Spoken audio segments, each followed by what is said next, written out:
విజయవాడలోని Lenin centre లో current నిలిపివేసిన షాపులను వైసీపీ నేతలు దేవినేని అవినాష్, మల్లాది విష్ణు, వెల్లంపల్లి శ్రీనివాస్ పరిశీలించారు. చిరు వ్యాపారులతో మాట్లాడిన నేతలు కూటమి ప్రభుత్వానికి వ్యతిరేకంగా నిరసన ర్యాలీ చేపట్టారు. లెనిన్ సెంటర్ లో చిరు వ్యాపారులను 6 నెలలుగా కమిషన్ల కోసం వేధిస్తున్నారని మాజీ ఎమ్మెల్యే మల్లాది విష్ణు అన్నారు. అధికారులు ఎమ్మెల్యే బోండా ఉమ చేతులు కీలుబొమ్మలుగా మారిపోయారని ఆరోపించారు. విజయవాడలో చాలా మంది పెద్ద పెద్ద వ్యాపారులున్నారని, వారి జోలికి ఎందుకు వెళ్లడం లేదని, వారి షాపులకు ఎందుకు కరెంటు కట్ చేయడం లేదని ప్రశ్నించారు. బెజవాడలో దళారుల రాజ్యమేరుతుంటే చంద్రబాబు, లోకేష్లకు కనిపించడం లేదా అంటూ నిలదీశారు.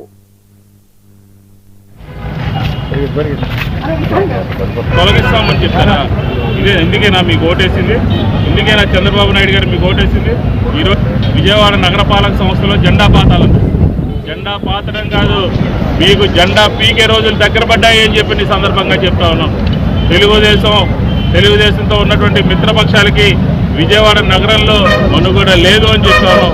విజయవాడ దానికి ఉదాహరణే ఈరోజు ఇంత పెద్ద ఎత్తున డబ్బులు వసూలు చేయాలని ఒక అధికారులని ప్రేరేపిస్తాను. సోమవారం ఖచ్చితంగా నగరపాలక సంస్థ కమిషనర్కి, ట్రాన్స్కు ఎస్సీకి, ఇరిగేషన్ ఎస్సీకి మేము స్పీడ్ వార్నింగ్ ఇస్తా ఉన్నాం. మీరు కనుక దీన్ని సరిచేయకపోతే ఖచ్చితంగా విజయవాడ బెజవాడ వైఎస్ఆర్ కాంగ్రెస్ పార్టీ ఈ ముగ్గురు అధికారులు ఎదుట ఏం చేయాలో చేసి చూపిస్తామని చెప్పని కూడా ఈ సందర్భంగా చెప్తాను. రీసెంట్ రోడ్లో 50 లక్షలు వసూలు చేశారు.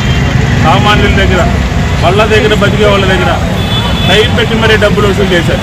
ఒక చోట కాదు, గుర్తుకుంటే ప్రతి మనిషి దగ్గర డబ్బులు వసూలు చేసే కార్యక్రమం విజయవాడ సెంట్రల్ నియోజకవర్గంలో వెళ్తూ ఉంది. ప్రజలందరూ కూడా చాలా అసహనంగా ఉన్నారు. వ్యాపారస్తులందరూ కూడా చాలా అసహనంగా ఉన్నారు. సామాన్యుడికి, పేదవాడికి బతికేటటువంటి రోజులు ఈ బెజవాడలో విజయవాడ సెంట్రల్ నియోజకవర్గంలో లేదని చెప్పి కూడా ఈ సందర్భంగా చెప్తా ఉన్నాం. తొలగిస్తామని చెప్తారా?